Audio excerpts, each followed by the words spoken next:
کریسمس سال 2011 برای دو خانواده ایرانی به نام یزدانپناه بدترین و تلخترین کریسمسی بود که توی عمرشون میتونستن داشته باشن. بله، خانواده ایرانی که غرق در خون توی خونشون پیدا میشن. همه ما انسان ها وقتی متوجه میشیم هم نوعمون یا هموطنمون در یه جای دیگه از روی کره زمین دچار یه مشکلی شده یا دچار قتل و تباهی و این چیزا شده، واقعا از ته قلبمون براش افسوس میخوریم و برامون ناراحت کننده است. سلام بچه ها، به چنل تیتی جون خیلی خوش اومدین. کریسمس و سال 2025 مبارک. امیدوارم که سال میلادی خوبی داشته باشید. بچه ها، از این که توی این روزای شاد کریسمس یه داستان ناراحت کننده و جنایی میخوام براتون تعریف کنم، واقعا معذرت میخوام، ولی چون که مربوط به کریسمس بود و امروز هم کریسمس بود، خواستم که این داستان رو با هم دیگه بشنویم. شاید هم شما جای دیگه شنیده باشین، ولی خب این یه جور دیگه‌ش. لایک و کامنت و ساب یادتون نره. همین که حمایتمون میکنید برای ما یه دنیا ارزش داره و یک دنیا ممنونم. بزن بریم.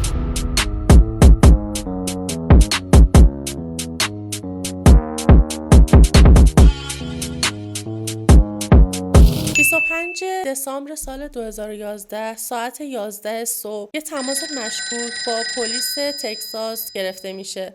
یه تماس 20 ثانیه از پشت خط که هیچ کسی حرفی نمیزنه، فقط یه زمزمه خیلی آروم شنیده میشه که حتی مفهومی هم نداره و متوجهش نمیشن. اپراتور هی میپرسه که میتونم کمکتون کنم، کاری از دست من برمیاد که براتون انجام بدم، ولی هیچ پاسخی دریافت نمیکنه و بعد از 20 ثانیه تماس قطع میشه. بعد از قطع شدن اون تماس یه هرج و مرج خاصی اداره پلیس رو فرا میگیره و دلیلش اینه که اون روز کریسمس بوده و اکثر کارکنای اون اداره پلیس همه یا مرخصی بودن یا تو روز کریسمسشون بودن، تو تعطیلاتشون بودن و عده کمی بودن که توی اون اداره مشغول به کار بودن و نمیتونستن به خاطر یه تماسی که مفهومی هم نداره کارشون رو ول کنن و برن سراغ اون تماس.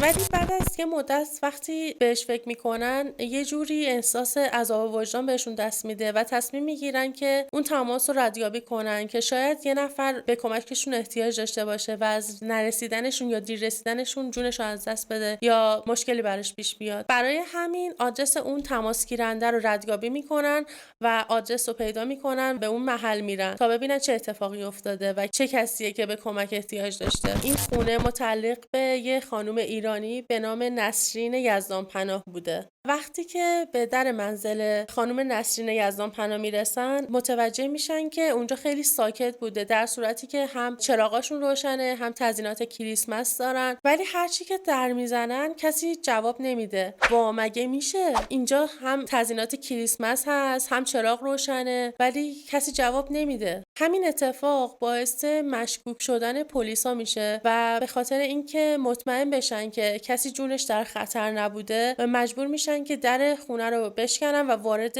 منزل بشن.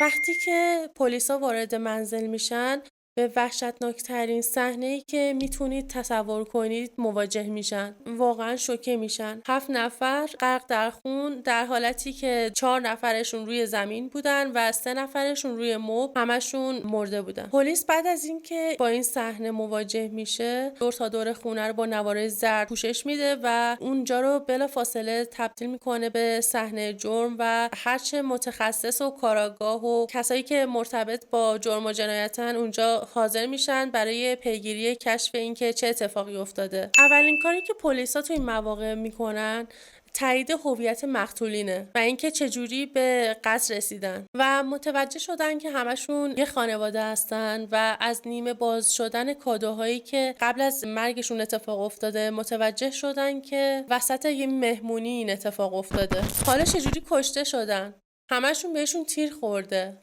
کی میتونه که بیاد وارد خونه بشه و بهشون تیر بزنه، در صورتی که نه پنجره‌ای شکسته، نه دری شکسته، حتی در از داخل قفل شده بوده. یعنی اینکه قاتل آشنا بوده و با میل خودشون درو باز کردن و قاتل وارد شده به اون منزل. و با توجه به این شرایط پلیس 2 تا مظنون اصلی برای این قتل داشت. در ادامه بهتون میگم که چرا و چطوری، ولی قبلش باید اعضای کشته شده خانواده رو بهتون معرفی کنم تا بیشتر باشون آشنا بشید. صاحب اصلی این خونه نسرین یزدانپناه 55 ساله، نفر دوم دختر نسرین نرگس 19 ساله و نفر سوم پسر کوچیک نسرین علی یزدانپناه 15 ساله. عزیزالله یزدانپناه همسر نسرین که تا آخر داستان ما بهش عزیز میگیم و 3 نفر باقی مونده خانواده خواهر نسرین بودن که میریم برای معرفیشون. زهره خواهر 58 ساله نسرین و محمد 59 ساله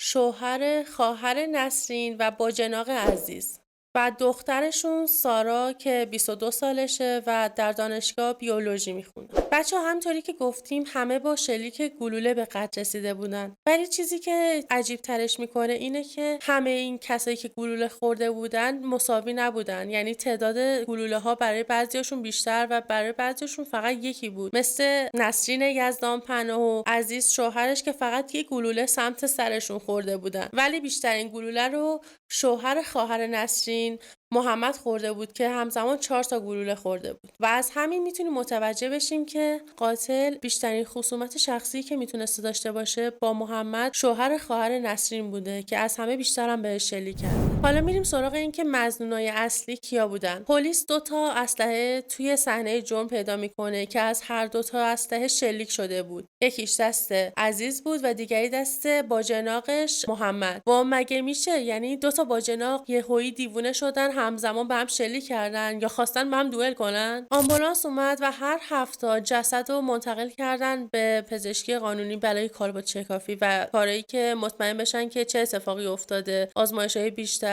و تحقیقات بیشتر. بذارین چند سال برگردیم عقب تا متوجه بشید که قضیه چی بوده و از کجا منشأ گرفته بوده.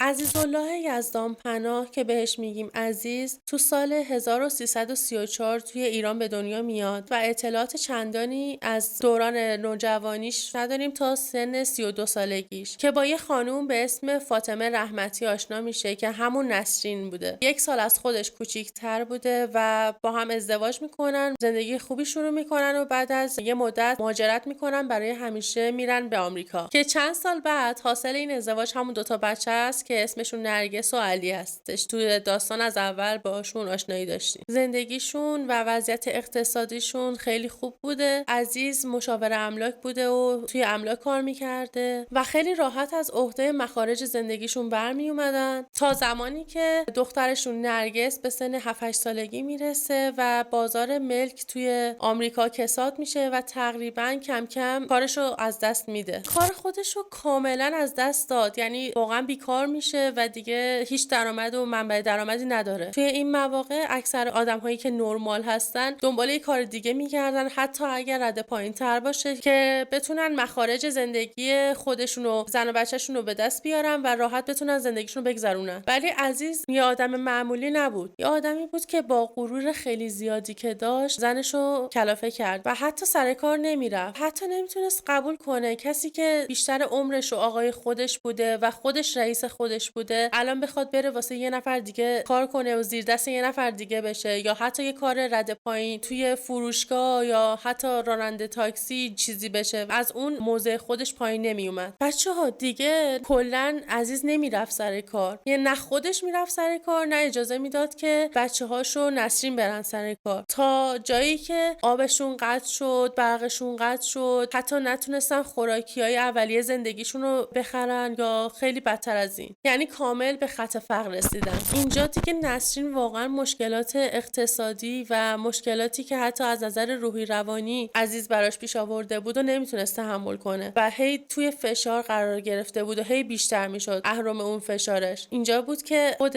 نسرین میره پیش عزیز و بهش میگه حداقل اجازه بده که من برم سر کار و من بتونم کمک خرج خانواده بشم و بتونم یه ذره وضعیتمون رو نرمال نگه دارم. بچه متاسفانه عزیز همونطوری که گفتیم آدم منطقی نبود و توی یه سری توهماتی بود و یه جوری تربیت شده بود و یه جوری براش جا افتاده بود که مرد باید خرج خانواده رو بده و نونآور خانواده بشه و زن و حتی بچه‌هاش اجازه اینو نداشته باشن که حتی از خونه برن بیرون برای تفریح چه برسه به کار. همین باعث شد که هی اهرم فشار روی این خانواده بیشتر و بیشتر و بیشتر بشه. به جایی رسید که برقشون قطع شد، آبشون قطع شد و واقعا شرایطی بود که دیگه نمیتونستن تو اون زندگی دووم بیارن و هر طور شده میخواستن از اون شرایط بعد بیان بیرون. بچه‌ها نسرین بیشتر از 2000 ساعت توی تگزاس آموزش آرایشگری دیده بود و دوره‌های آموزشی آرایشگری رو گذرونده بود و میتونست بره سر کار و راحت درآمد خودش و خانواده رو تامین کنه. و همین کله شقی عزیز برای کار نکردن هیچ کدوم از اعضای خانواده به جایی رسوندشون که وضعیتشون واقعا رسید به زیر خط فقر و جایی که واقعا واسه بچه‌هاش واسه همسرش راه تنفسی نمونده بود. بچه حالا گل بود به سبزه نیز آراسته شد. بعد از این همه بدبختی و مشقتی که داشتن و فشار اقتصادی که روشون بود، تازه اداره مالیات متوجه شده بود که تو اون سالایی که عزیز توی املاک کار میکرد خیلی از مالیاتهای خودش رو پرداخت نمیکرد و فرمای مالیاتی رو حتی به جعل پر میکرد، به دروغ پر میکرد و همین باعث شد که بیشتر از 31,000 دلار جریمه بشه و همون مبلغ توی اون وضعیت زندگی واقعا میتونه کمر خانواده‌شون رو بشکنه. بچه‌ها توجه کنید که 31,100 دلار اون موقع واقعا برای اونا سنگین بوده و تو وضعیتی نبودن که حتی بتونن قبض آب و برقشون رو پرداخت کنن، چه برسه به جریمه مالیاتی. خوشبختانه یا متاسفانه بخوایم بگیم عزیز به 3 سال حبس تعلیقی محکوم میشه، ولی چون تعلیقی بوده فقط بابت جریمه‌ش و اینا زندان نرفته، فقط باید اون جریمه رو پرداخت کنه. حالا فکر کنید که چه بلایی میتونه سرشون بیاره،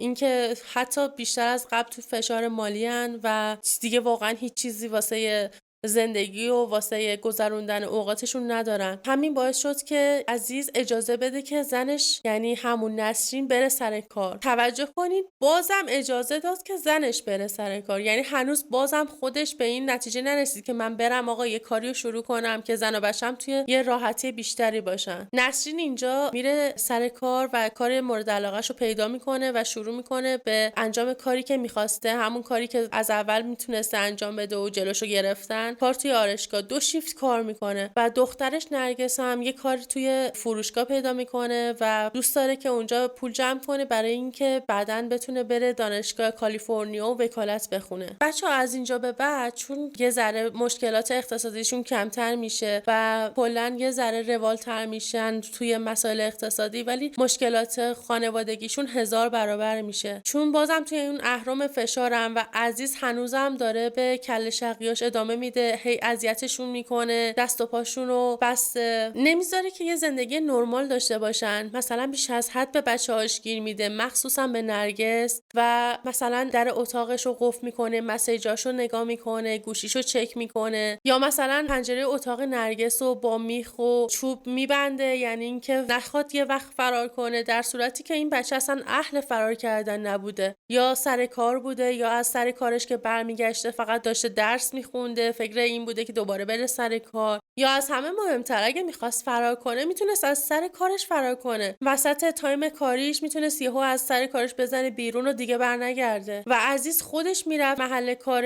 نرگس که دنبالش باشه، بره بیارتش ببرتش، حتی همه جوره مراقبش باشه که این بچه دست از پا خطا نکنه. با اینکه این بچه‌های واقعا خوبی بودن، چه نرگس چه علی برادرش از هر لحاظ درسشون عالی بوده، کلا بچه نمونه بودن از اینا که توی مدرسه همه فکر میکنن که واقعا بچه خوبیان، بچه نمونن و همیشه ممتاز حساب میشن، ولی بازم توهم اینو داشته که نه بچهای من خوب نیستن، خیلی زیادی دارن با فرهنگ غرب عجین میشن. حتی از اینکه دخترش با یه پسر آمریکایی دوست بشه یا رفت آمد کنه واقعا ناراحت میشده و به دخترش میگه فقط میتونی با پسرای مسلمان و ایرانی رفت آمد کنی، اونم زیر نظر خودم. واقعا همه جوره این دختر بیچاره توی فشار و توی یه زندان روانی بود. بچه‌ها عزیز ذهنش پر شده بود از تئوری‌های توطئه، توهم، اینکه همه میخوان یه بلایی سر من بیارن یا میخوان منو بکشن و اینا باعث شده بود که هی خودشو عذاب بده و همینطور خانواده‌شو بیشتر از خودش عذاب بده. میخوایم بدونین تا چقدر توی این تئوری توطئه و توهمش بود؟ بذارین براتون یه مثال بزنم. یه روز رفته بود یه اسلحه پر گرفته بود و اومده بود که یکی از همسایه‌هاشون خیلی با تعجب پرسید مگه ما محلمون ناامنه؟ ما خیلی محلمون امنه و اصلا نیازی به تفنگ و اسلحه و این داستانا نداریم. ولی میدونید جوابش چی بود؟ عزیز بهش گفتش که من چند وقتیه که دخترم با یه پسر آمریکایی رفت و آمد میکنه و میترسم یه روز این پسر بیاد منو بکشه. آخه چرا اون پسر بعد بیاد تو رو بکشه؟ مگه تو رئیس جمهوری؟ بچه‌ها واقعا هیچ منطقی پشت این رفتارش و پشت این کاراش نبود و اینقدر زندگی رو زهرمار کرد برای بچه‌هاش، برای همسرش که هم نسرین هم بچه‌هاش همه جا آزادانه میگفتن که ما آرزوی اینو داریم که دیگه عزیز توی زندگیمون نباشه و حتی به دوستاشون، به در و همسایه، به همه آشنا میگفتن که ما دیگه تمایلی نداریم که عزیز تو زندگیمون باشه و خدا کنه دیگه تو زندگیمون نباشه. و اینکه نه تنها به درد ما نمیخوره بلکه هر روز داره زندگی ما رو بیشتر تبدیل به جهنم میکنه و بیشتر ما رو داره اذیت میکنه. نه تنها رفاه زندگیمون رو تامین نمیکنه بلکه مثل زالو توی زندگیمونه. خب این از شرایط کلی زندگی نسرین و خانواده‌اش. اینو بذارین کنار و بریم ببینیم تو این دوران خانواده خواهر نسرین، زهره و همسرش و دخترش چجورین و چیکار میکنن و زندگیشون چطوره. تا جایی که ما میدونیم خانواده زهره و همسرش زندگی نرمالی داشتن، همدیگر رو دوست داشتن. زهره و شوهرش اختلافی با هم نداشتن. از نظر مالی و شرایط اقتصادی نرمال بوده و راحت بوده زندگیشون، مشقت و سختی برنخوردن و دخترشون سارا مشغول درس خوندن تو دانشگاه بوده و بیولوژی میخونده. یه سالن بزرگ داشتن که برای مراسم به آدمای مختلف اونو اجاره میدادن و تمام هزینه‌های زندگیشون رو در می آوردن و یه زندگی راحتی داشتن تا اینکه یه روز زهره توی جیب محمد یه رسید از یه هتل توی شهر خودشون پیدا میکنه. مگه میشه توی شهر خودمون رفته هتل؟ چرا بعد این کارو بکنه؟ زهره اون رسید و برمی‌داره و میره پیش محمد و ازش توضیح میخواد و محمد در جواب فکر میکنه که چی میگه. بله درسته. خودش اون قضیه رو انکار میکنه و میگه که آره این بلیط رو من گرفتم ولی متعلق به من نبوده. این بلیط مال عزیز بوده. با این خانومایی که کارگر جنسی بودن میرفته به این هتل‌ها و اونجا به زنش خیانت میکرده. بچه‌ها نصف بیشتر این داستانو پنهان کرد. یعنی نگفت که منم باهاش میرفتم. درستش این بود که محمد و عزیز هر دوتاشون به بهانه سفرهای کاری و ماموریت‌های کاری میرفتن تو این هتل‌ها و با خانومایی که کارگر جنسی بودن رابطه جنسی برقرار میکردن و به خانومای خودشون خیانت میکردن. ولی محمد کاملا قسمت خودشو از این داستان حذف میکنه و فقط میگه آره عزیز میرفته این کارو میکرده و باعث میشه که اینجوری زهره بره به خواهرش نسرین داستانو بگه و متاسفانه خون جلوی چشای نسرین رو میگیره. خب حقم داشته. با هزار تا بدبختی مشقت کار میکنه و شوهرش چند ساله که هیچ کار نمیکنه و با همون پولی که خودش به دست میاره به خودش داره خیانت میشه. بچه‌ها عزیز میدونست که نسرین چقدر داره واسه اون پول زحمت میکشه، چقدر داره اذیت میشه، دو شیفت داره به سختی کار میکنه واسه به دست آوردن اون درآمد. همین باعث شد که اون زندگی از هم بپاشه. زندگی که با صبر و بزرگواری نسرین و از خودگذشتگی نسرین و بچه‌هاش دووم آورده بود. باعث شد که همه اونا خراب بشه. بچه این شد تیر خلاص که نسرین برای همیشه قید این زندگی رو بزنه و زنگ بزنه به داداشش علی که توی انگلیس دکتره و ازش تقاضای کمک کنه و بهش بگه که من به احتیاج به پول دارم که میخوام از همسرم جدا بشم. و برادرش هم بدون اینکه سوالی ازش بپرسه یه پول خیلی زیادی براش میریزه و نسرین میره 3.5 کیلومتر اونورتر از خونه فعلیشون خونه میگیره. بعد از 24 سال زندگی مشترک از عزیز جدا میشه و با بچه‌هاش توی اون خونه زندگی میکنه و به راحتی از پس همه چی برمیان و یه زندگی نرمالی رو شروع میکنن. حالا از اون ور عزیز میفهمه که خانواده‌اش چقدر فداکاری در حقش میکردن که حتی یه ذره شرایط زندگیش نرمال باشه و زندگی راحتی داشته باشه و اینکه بدون اونا هیچی نیست. صبح تا شب میمونه تو خونه‌ای که آب نداره، برق نداره و حتی وسایل نداره. بچه‌ها عزیز هنوزم فکر میکنه که مقصر تمام این اتفاقا و داستانا و زهره زهره است و تمام این مشکلات به خاطر دهن‌لقی زهره به خواهرش نسرین بوده و حتی یک لحظه هم خودش رو مقصر نمیدونه که من کار بدی کردم، من کار نکردم، من خیانت کردم، من بد رفتاری کردم. همه تقصیرها رو میندازه گردن زهره و شوهرش محمد. پیش خودش فکر میکنه که اگر محمد با جناقش دلنقی نمیکرد و این قضیه رو به زهره خانومش نمیگفت و اونم نمیرفت به نسرین بگه، الان کسی از خیانتش با خبر نبود و فکر میکرد که راحت میتونه کنار خانواده‌اش باشه. خب بچه‌ها میرسیم به 24 دسامبر، یک روز قبل از کریسمس که زهره و محمد مثل هر سال یه جشنی میگیرن که همه دوستا و اقوام و آشناهاشون رو دعوت میکنن و حالت یه مهمونی خیلی بزرگ و دوره همی داشتن. اون روز یه اتفاقی میفته که با سالهای قبلش فرق میکرده و متفاوت بوده و اون اینه که توی اون مهمونی عزیز دعوت نبوده. خب حق هم داشتن دیگه، 9 ماه گذشته بود از جدایی عزیز و نسرین، ولی هنوزم عزیز دوست داشت که تو اون مهمونی شرکت میکرد و مثل سالهای قبل بود. ولی بچه ها متاسفانه از اونجایی که عزیز آدم منطقی نبود خیلی ناراحت شد از این که توی اون مهمونی حضور نداشت و حتی دعوتش نکردن و تصمیم گرفت انتقام دعوت نشدنش به مهمونی و خراب شدن زندگیشو همه رو یه جا بگیره. حالا چیکار کرد؟ فردای مهمونی یعنی روز کریسمس سر تا پاشو لباس بابا نوئل پوشید و رفت در خونه نسرین. نمیدونم از کجا ولی از یه جایی خبر داشت که اون روز زهره خواهر نسرین با خانواده‌اش هم اونجا حضور دارن و قراره که 6 تایی با هم دیگه اون شب و جشن بگیرن، یعنی همون شب کریسمس. بچه خلاصه رفت اونجا، در زد، نسرین در رو براش باز کرد ولی هیچ کدوم از بچه‌هاش دلش نمیخواست که اون روز عزیز اونجا باشه، ولی نسرین دلش براش سوخت چون که میدونست که توی کریسمس همه پیش خانواده‌هاشون جمعن و جشن میگیرن، دور همن. نمیخواست که عزیز تنها بمونه و اون همه راه که اومده رو برگرده. راش داد اومد داخل و خیلی عادی شروع کردن به جشن گرفتن. از کجا میدونیم که همه چی خیلی عادی بوده؟ از اینکه سارا توی گروپ چت با دوستاش یه پیام میذاره که بچه‌ها باورتون نمیشه، نمیدونید الان حدس بزنید که کی اینجاست. شوهر خالم، باورتون نمیشه این همه بلا سر بچه‌هاش آورده، پوستشون رو کنده، الان لباس بابا نوئل پوشیده و اومده اینجا و میخواد نقش پدر نمونه رو بازی کنه. از این مسیج میتونیم متوجه بشیم که عزیز یهویی نرفته داخل و شروع کنه به شلیک کردن.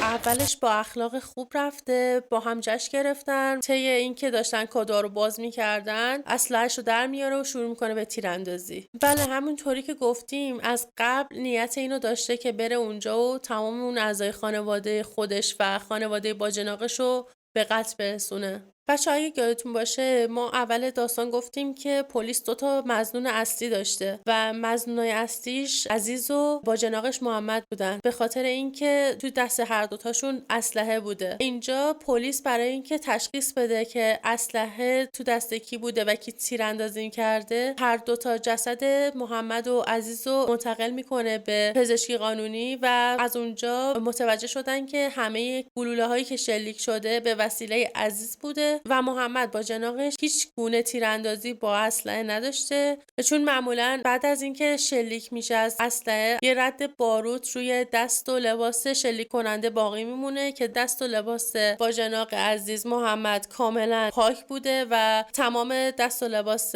خود عزیز پر از باروت بوده و اینجوری متوجه شدن که همه شلیکا به وسیله اسلحه عزیز بوده و بعد از اینکه به همه شلیک کرده اسلحه رو گذاشته توی دست با جناق محمد که قتل رو بندازه گردن محمد و این کار برای دور زدن پلیسا بوده. قاتلا این کارو میکنن که ذهن پلیس رو منحرف کنن به اینکه کسی دیگه ای قاتل بوده. ولی اینجا سوال پیش میاد که چرا باید این کارو بکنه وقتی بعدش خودشو کشته؟ خب درسته که خودشو کشته ولی تا اون زمان دلیلی نداشته که خودکشی کنه، یعنی نمیخواسته که خودشو بکشه، میخواسته بعد از اینکه تمام افرادو کش و انتقامشو کاملا گرفت به زندگی خودش ادامه بده و یه زندگی تازه واسه خودش بسازه. ولی حین اینکه این کارو کرده فهمیده که چه نقشه احمقانه‌ای کشیده و دیر یا زود پلیس متوجه میشه که خودش قاتل بوده، به خاطر همین همونجا خودشو میکشه. اگه یادتون باشه اول داستان یه نفر به مدت 20 ثانیه تماس گرفته بود به اداره پلیسشون که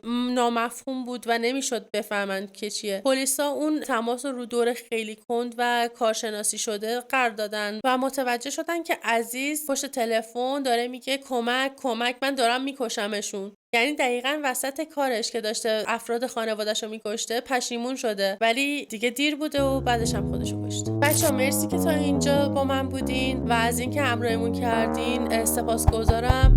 لایک و کامنت و ساب فراموشتون نشه. اگه دوست داشتین بیشتر ما رو حمایت کنین. خدا نگهدار.